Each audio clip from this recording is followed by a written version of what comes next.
দুয়ারে লোকসভা নির্বাচন আর ভোট যত এগিয়ে আসছে ততই তেড়ে ফুরে প্রচার করছেন প্রার্থীরা। কেউ কাউকে এক চুল জমি ছাড়তে নারাজ। পূর্ব মেদিনীপুরের কাথি অন্যতম গুরুত্বপূর্ণ লোকসভা কেন্দ্র। শুভেন্দু অধিকারীর খাস তালুকে বৃহস্পতিবার সকাল থেকেই প্রচারে নেমে পড়েছেন তৃণমূল প্রার্থী উত্তম বারিক।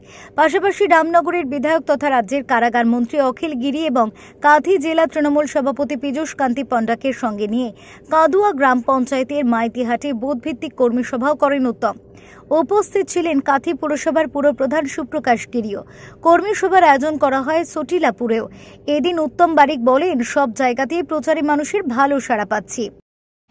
নির্বাচন অনেকদিন বাকি রয়েছে, তাই নির্বাচনের প্রস্তুতি চলছে। সভাপতিরা বুথে বুথে প্রস্তুতি নেবে।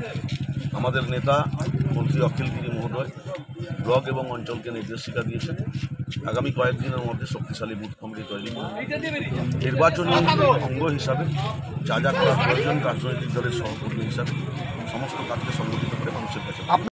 পূর্ব মেদিনীপুর থেকে প্রদীপ কুমার মাইতির রিপোর্ট, ওঙ্কার বাংলা।